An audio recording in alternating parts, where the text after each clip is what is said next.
Hello, back again on the Top Recap channel. This time I will tell a movie's entitled Punisher Warzone. Let's get straight into the storyline. The movie starts by introducing Billy Rassotti, a man eager to meet his boss, a powerful mobster named Don Gaetano Cesare. When Billy arrives, a small misunderstanding quickly turns into a heated argument between him and Cesare, and it almost leads to violence. You're as shit house crazy as your brother. A loony been a dream. You're a one. You make one move, you greasy fuck. Thankfully, Mickey Donatelli, Billy's loyal right-hand man, steps in and manages to calm everyone down, defusing the tension. With the argument settled, Billy and Mickey leave Cesare's residence, where Cesare continues his dinner party surrounded by his loyal henchmen. Shortly after, Frank Castle, a mysterious and deadly vigilante, sneaks into Cesare's house. He ruthlessly takes down everyone in sight, leaving a massacre behind, including Cesare himself.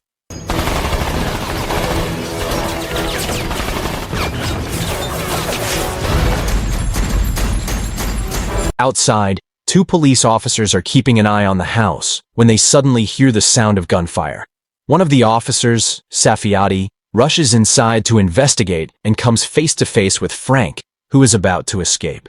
Saffiati draws his gun but hesitates when he realizes that the man in front of him is the infamous Frank Castle. Instead of stopping him, Saffiati lets Frank go, even handing over his car keys so Frank can get away faster. To cover up what he did, Saffiati punches himself in the nose, causing it to bleed, and pretends that Frank attacked him. Your Punisher. He disarmed me, held me at gunpoint, and he stole our damn ride. Saffiati and his partner then call for backup. When the police arrive, Saffiati fabricates a story, claiming that Frank assaulted him and stole his car before fleeing the scene. Meanwhile, at another location, three young men from the Urban Free Flow gang visit Billy at his headquarters. These men are drug couriers whom Billy trusts because they are skilled and reliable. All right. Enough. Pitsy, get me some money. Time to go to work. However, Billy and his men are unaware that Frank Castle has already infiltrated their base. Frank silently takes out the guard stationed outside and moves inside, where he continues his brutal assault on Billy's henchmen. Down, repeat, agent down. Fuck. In the chaos, Frank accidentally kills Nikki, who is shockingly revealed to be an undercover FBI agent. Frank and Billy get into a fierce shootout, and during the chaos, Billy stumbles and falls into a glass-crushing machine. Fuck you, man! Fuck you, cancel, you fucking... The accident leaves him horribly disfigured, with his face badly mangled. Even though he is seriously injured, Billy manages to survive. After taking out all of Billy's men, Frank quickly flees the scene. The next day, at Nicky Donatelli's funeral, Mickey's FBI partner Paul Budiansky is filled with anger. He is furious at his superior, Agent Miller, for assigning Nicky to a dangerous mission involving Billy Rassotti and his ruthless crew. But Miller brushes off Paul's frustration, saying he never expected Frank Castle to show up and kill all of Cesare's and Billy's men. Donatelli got shot. Believe me, no one's more pissed off about it than I am. How is it we're not all over Frank Castle? Paul then approaches Nicky's grieving wife, Angela, and makes a solemn promise. He will capture Frank Castle, the man responsible for Nicky's death. Meanwhile, Frank is also at the funeral, watching from a distance. He takes a moment to visit the graves of his own family nearby, lost in painful memories of the brutal massacre that had taken them away. The heartache still tortures him, driving his relentless quest for vengeance. Later, Paul goes to the local police station, where he questions the police force's poor efforts in catching Frank Castle, known to everyone as the Punisher. Frank has been acting as a vigilante for 4 years, and the police have failed to stop him. The conversation turns into a heated argument until a police officer named Saffiati suggests that Paul speak to Martin Soap, a fellow officer who has been investigating Frank for a long time. Martin explains to Paul that Frank used to be a special forces operative. His life took a dark turn when his wife and daughter were murdered by the mafia. Since then, Frank has become the Punisher, dedicated to bringing his own brand of justice to those who ruined his life. After losing his family, Frank devoted his life to fighting crime on his own terms.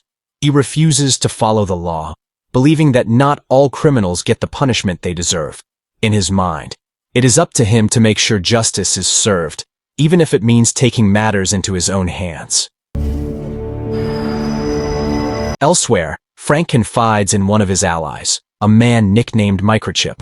Frank admits that he accidentally killed an innocent FBI agent. The guilt weighs heavily on him, especially after learning that the man had a loving wife and daughter. Frank can deeply relate to their pain, having experienced the same kind of loss. I killed an agent in the field. One of the good guys. Microchip, who is a skilled informant and supplier of weapons, tries to comfort Frank as he delivers the equipment Frank needs. Brought you some treats. It's gun show season in Virginia. No background checks, no problems. But Frank, filled with regret, asks Microchip to leave him alone. Now please, just leave me alone. Meanwhile, Billy finds out some shocking news from his men. They have discovered that Nicky Donatelli was actually an undercover FBI agent. Not only that, but they also reveal that Nicky had been secretly hiding all the money from their drug deals. One of Billy's men, Pitsy, says he knows where Mickey lived and is certain the money was kept at Nicky's house. Just then, a doctor comes in to remove the bandages from Billy's face. But when the doctor sees the extent of the damage, he cannot hide his horror. Billy's face has become even more monstrous, so terrifying that one of his henchmen, Ink, throws up at the sight. Pitsy quickly drags Ink outside and scolds him for being disrespectful. What's the matter with you? You can't fucking control yourself. You know how sensitive he is about his looks. Sorry, Pops. It's... When they come back into the room, they discover that Billy has killed the doctor in a fit of rage for failing to fix his face. As they leave, Billy lays out his plan to Ink and Pitsy. He is determined to get his money back and, more importantly, to hunt down and kill Frank Castle. Billy is dead.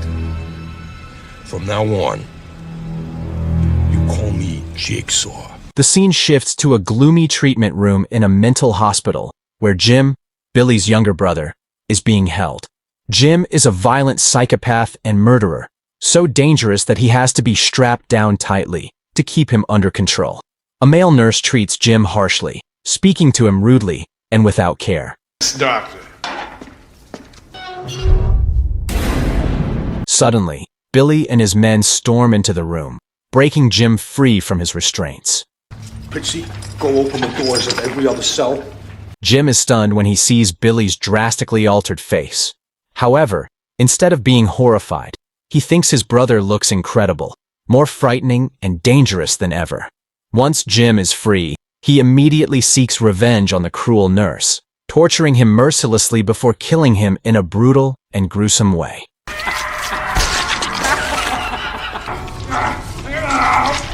Later, the four of them head to a hotel.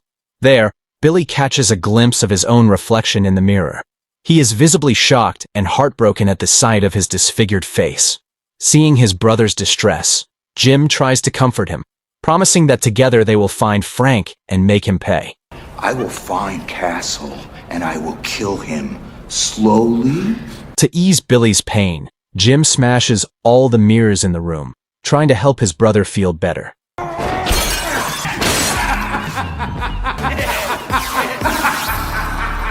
That evening, Frank goes to Mickey's house to see Angela. He wants to apologize for killing Nicky, so he brings a bundle of cash as a gesture of regret.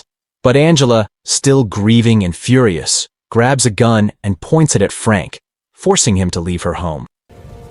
What you did to Nick. Take it. Meanwhile, Billy and his men have a meeting with a powerful drug lord named Christo. During the meeting, one of Christo's men mocks Billy's scarred face, and Billy flies into a rage, killing the man on the spot. The situation merely escalates into a full-blown fight, But Christo steps in and manages to calm everyone down. He apologizes to Billy, and they finally agree to move forward with a planned transaction at the dock. The following day, Frank meets with Microchip at his house and announces that he is ready to retire as the Punisher and leave the city for good. Microchip, however, delivers troubling news. Billy Rossotti is still alive and determined to get revenge on Frank. Are you aware that Billy Rossotti survived? Hearing this, Frank changes his mind about retiring. He is now more resolute than ever to take down Billy and his gang. Frank works with Microchip and a man named Carlos to come up with a plan. Carlos provides crucial information about Billy's henchmen, including a dangerous criminal named Magenty and his gang, who are planning a robbery. Boys play nice. Meanwhile, Paul decides to partner up with Martin in an effort to track down and capture Frank. That night, Frank tracks down Magenty and his gang, who are busy with their crime. He storms in and launches a brutal assault, taking them all down.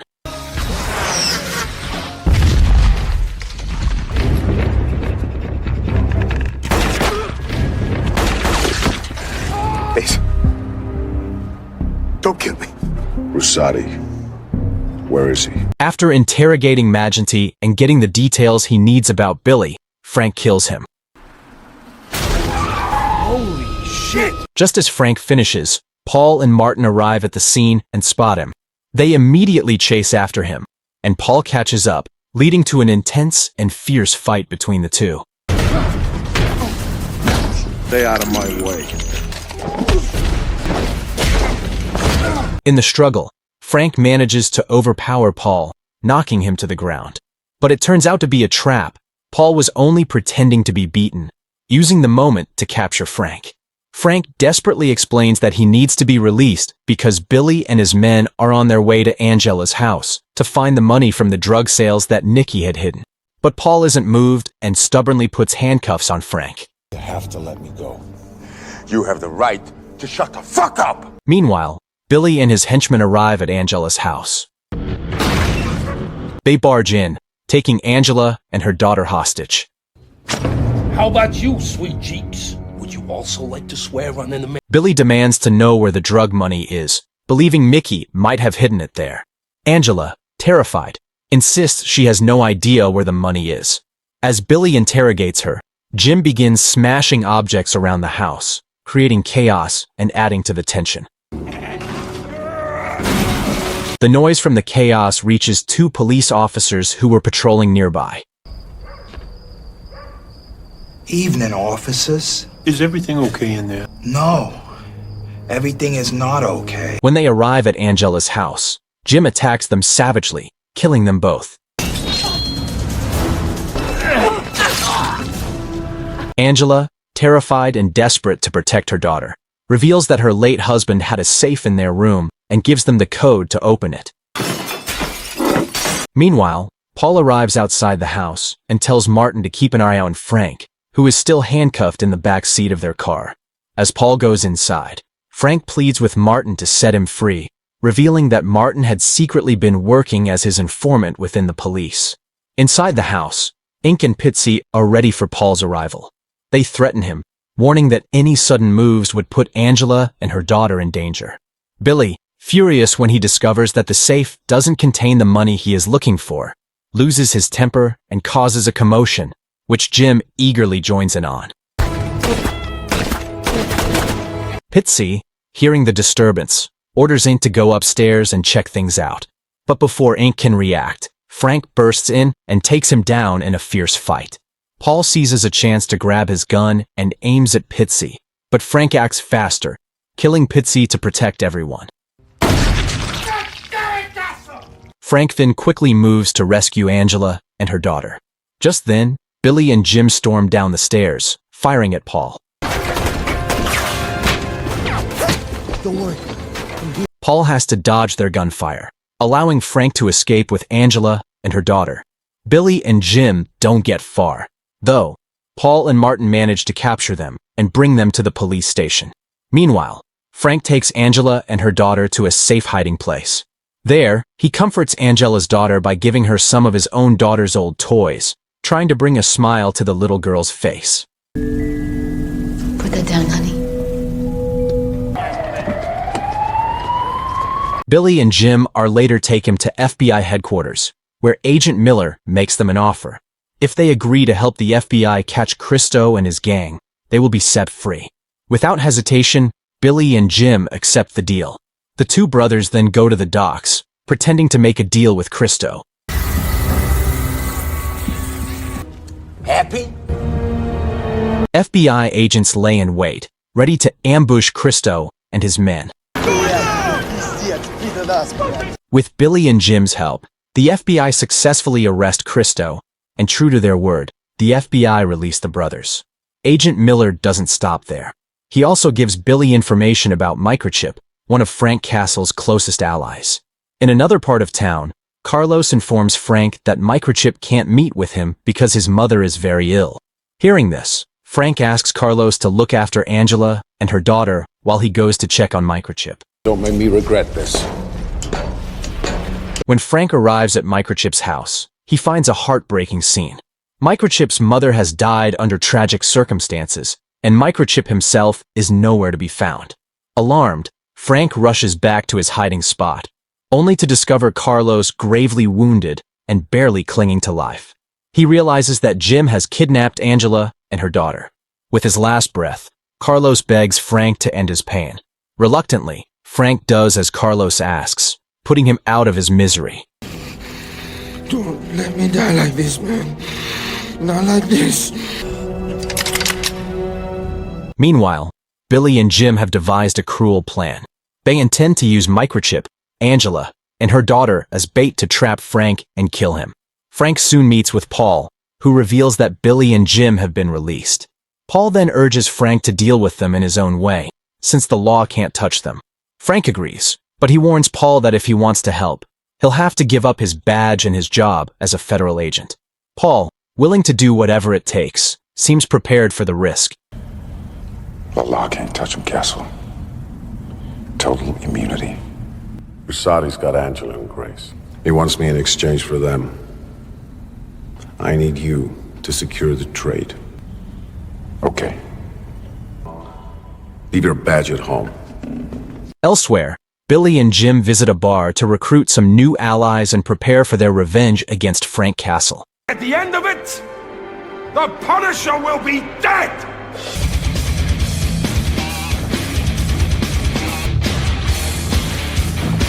Frank keeps a close eye on their hideout, which is now heavily guarded by men armed to the teeth.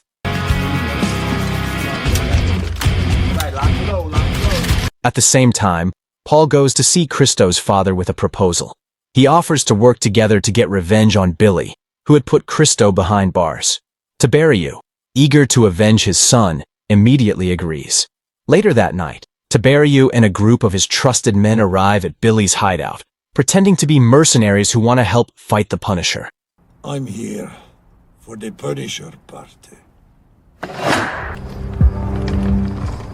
Inside the building, Angela, her daughter, and Microchip are locked up in a small room, held captive as part of Billy and Jim's twisted scheme. Tiberiu gives the order for his men to attack Billy's crew inside the building, and a chaotic gunfight erupts.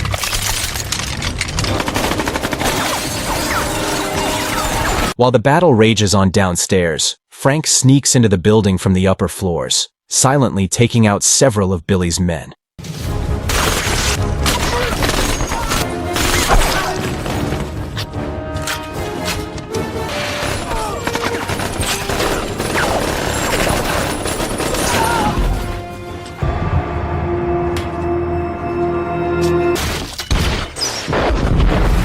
It's time.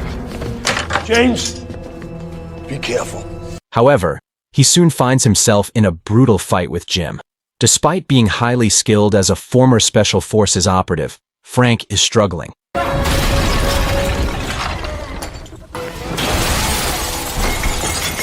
Jim manages to break free from the fight and runs into the room where the hostages are being held.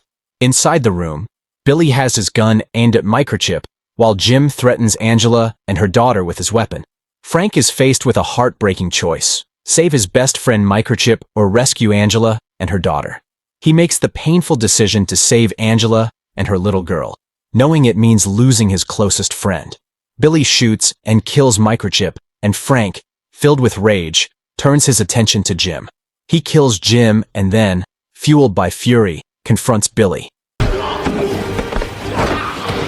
Frank beats Billy viciously, making sure he dies a slow and painful death. Fuck you. With Billy and his gang defeated, Frank rescues Angela and her daughter. Get out. Paul, knowing the police will soon arrive, urges Frank to leave quickly. Angela, grateful and forgiving, hugs Frank and tells him she has forgiven him for what had happened. As Frank leaves the scene with Martin, Martin tries to persuade Frank to give up his life as a vigilante, suggesting that once all the criminals are gone, he could find peace. But Martin changes his mind in an instant when a mugger suddenly tries to rob him. Before the mugger can do any harm, Frank swiftly steps in and handles the situation in his usual Punisher style, proving that his fight is far from over.